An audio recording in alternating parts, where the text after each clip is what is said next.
اگر 3 منٹ اس مسئلے پہ گفتگو کر سکے کہ صدیق کو علی نے نہیں مانا تھا تو کعبے کے رب کی قسم ہے میں محمد کے منبر پہ قدم رکھنا چھوڑ دوں گا.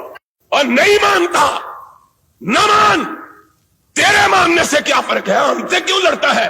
لڑنا ہے تو حسین کے نانے سے جا کے لڑ, جس نے اپنی زندگی میں صدیق کو اپنے مسلح پہ کھڑا کیا, ان سے جا کے لڑ. آج نہیں لڑتا تو قیامت کے دن لڑ کے دیکھ لینا.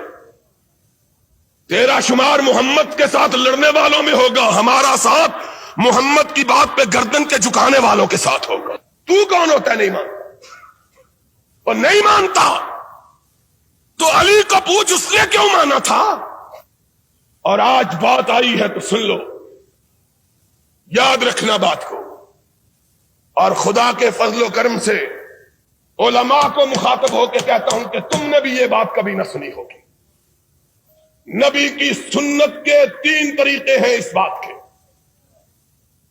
سنت کہتے ہیں قولی سنت کو, نبی کے قول کو, نبی کے فعل کو, نبی کی تقریر کو.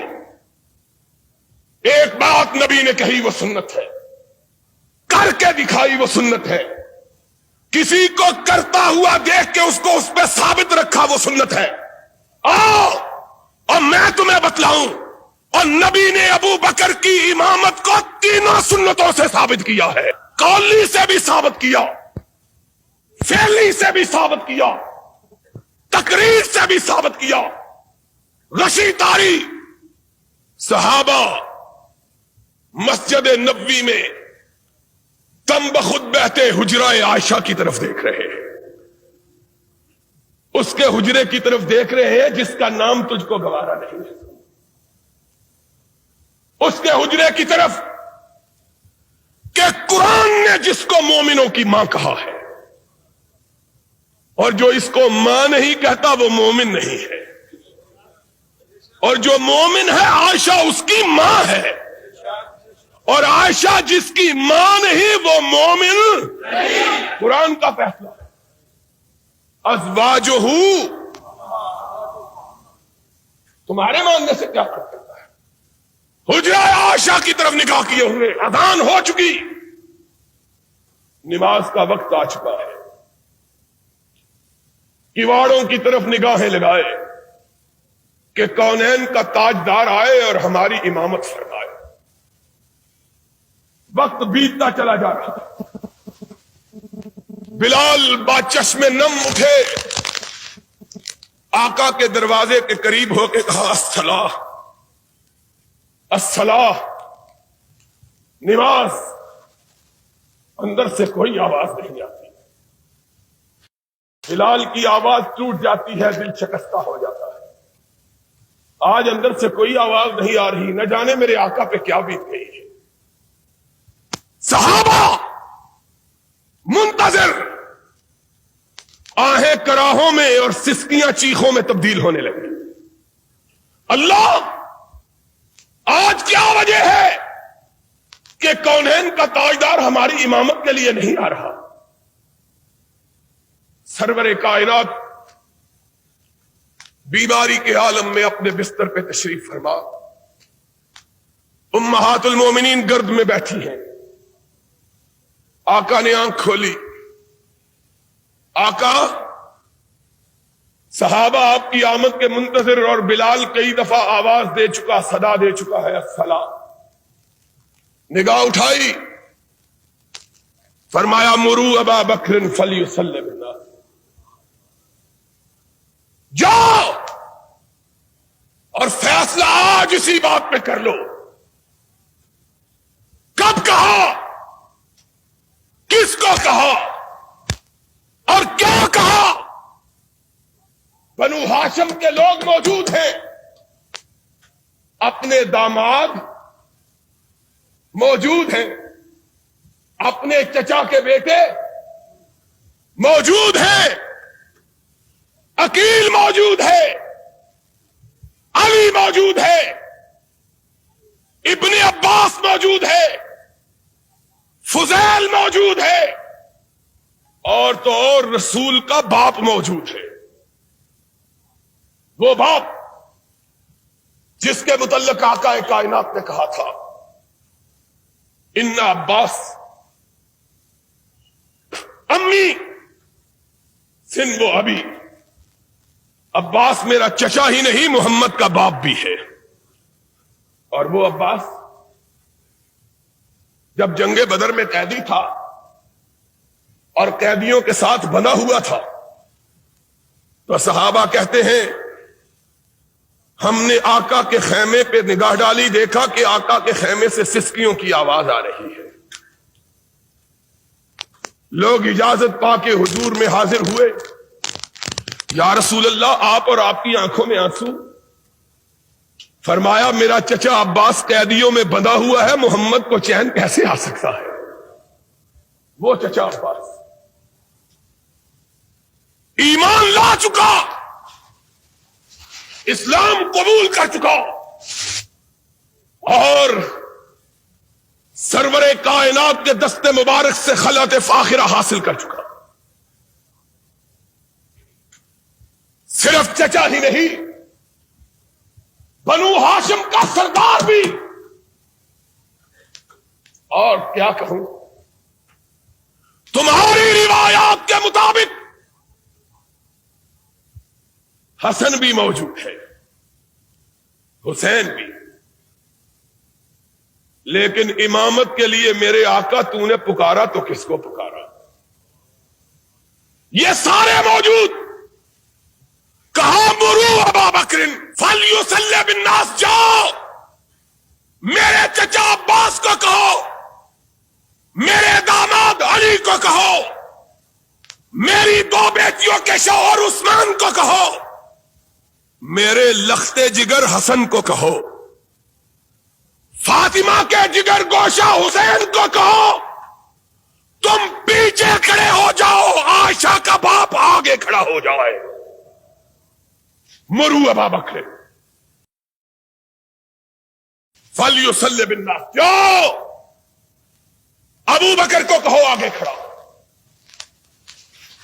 اور کس کی مجال ہے کہ دم مارو؟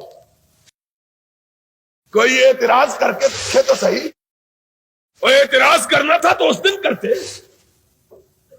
کیوں نہیں کہا؟ آقا کس کو آگے کھڑے کر رہے ہو؟ کون بولے؟ کس کی مجال ہے کہ لفظ آئی؟ اور صدیقہ بولی، میں نے کہا کہ بولی نہیں، عرش والے نے بلوایا تاکہ بات پکی ہو جائے۔ کہا یا رسول اللہ کسی اور کو کہہ دیجیے۔ نگاہ اٹھائی، فرمایا لا ينبغي لقوم ان يكون فيهم ابو بکر ان يؤمهم غیرہ، ابو بکر کے ہوتے ہوئے کوئی دوسرا محمد کے مصلی پہ کھڑا ہونے کی جرت کر سکتا ہی نہیں ہے۔ مرو ابا بکر فلیصلی بالناس، جاؤ میرے صدیق کو کھڑا کرو۔ ہائے ہائے، تیسری مرتبہ پھر خدا نے کہلوایا، آقا کسی اور کا مسئلہ کس طرح پکا کر رہا ہے۔ کہا یا اللہ والمؤمنون الا ابا بکر، فرش والے بھی نہیں مانتے، عرش والا بھی نہیں مانتا، نہ فرش والے مانے نہ عرش والے مانے، تو اکیلے ابو بکر کو مانے۔ جاؤ ابو بکر کو کہو میرے مصلی امامت پہ کھڑا ہو جاؤ۔ بلال نے تب دستک دی، اندر سے ارشاد ہوا جاؤ میرے صدیق کو میرے جیتے جی میرے مصلی پہ کھڑا کر دو، کہ آنے والے جب کوئی اعتراض کرے تو کسی اور پہ نہ کرے، محمد پہ کرے، تاکہ اپنا ناتا تو اس سے توڑ لے۔ اعتراض کرنا ہے تو اس پہ کرو۔ اور سنو، قومی سنت یہاں ثابت ہوئی، اور صدیق کی امامت کے لیے محمد کی تینوں سنتیں اکٹھی ہو رہی۔ کھڑے ہو گئے، ارشاد ہوا مجھ کو اٹھاؤ۔ آقا کیا بات ہے؟ فرمایا میں بنو ہاشم کو دیکھوں میرے ابو بکر کے پیچھے ہیں کہ نہیں ہیں؟ میں دیکھوں تو صحیح کہ پیچھے کون رہا، کون ہے جس نے حکم سے سرتابی کی، کون جو میرے کھڑے ہوئے کو نہیں مانتا، جس کو میں نے آگے کیا ہے کون ہے جو اس کو پیچھے کرتا ہے؟ دیکھوں تو صحیح۔ آقا کائنات اٹھائے گئے، حجرہ عائشہ سے قدم باہر رکھا، صفوں پہ نگاہ ڈالی، آسمان کی طرف رخ کیا، چہرہ گلنار ہو گیا۔ اللہ تیرا شکر، اپنے جیتے جیتے اپنی امت کو ایک امین کے سپرد کر کے جا رہا ہوں۔ باہر نکلے اور کونین کا تاجدار سچا نبی تھا، باہر نکلا، صحن مسجد خوشبو سے مہک اٹھا کہ محمد کریم آئے اور خوشبو نہ پھیلے۔ صحابہ نے خوشبو سونگھی، حدیث کے الفاظ کھنکارنا شروع کیا تاکہ ابو بکر کو پتا چل جائے کہ امام اعظم آ گئے ہیں، اعظم آ گئے، پیچھے ہٹ جائے۔ خوشبو صدیق نے بھی سون لی اور پیچھے ہٹنے لگے۔ کائنات کے امام نے کندھے پہ ہاتھ رکھ دیا، فرمایا جس کو محمد نے آگے کیا ہے وہ پیچھے نہیں ہٹ سکتا۔ فعلی سنت سے بھی صدیق کی امامت کو ثابت کیا۔ پھر اس سے بھی آگے نماز جاری رکھو، محمد نے بھی اسی صف میں کھڑے ہو کے نماز کی نیت باندھ لی جس صف میں صدیق کھڑا تھا۔ تینوں سنتوں سے ثابت کیا۔ اعتراض کرنا ہے تو محمد پہ کرو، ہم پہ اعتراض کیا کرتے ہو؟ ان پہ کرو جس نے آگے کیا ہے، یا ان تین اماموں پہ کرو جس نے آگے اس کو کھڑا کیا جانا مان لیا ہے۔ علی پیچھے کھڑے، حسین، اور بولو حسین، حسن، اور تمہارا عقیدہ یہ ہے کہ ان کی پشتوں میں باقی 9 بھی زندہ تھے۔ اگر باقی 9 بھی زندہ تھے تو 12 کے 12 جس کے پیچھے کھڑے ہیں، تمہیں اس کے پیچھے کھڑے ہوتے ہوئے کیا تکلیف ہوتی ہے؟ جس کے پیچھے 12 معصوم کھڑے، تمہیں اس کے پیچھے کھڑے ہونے میں کیا ہے؟ بات کیا کرتے؟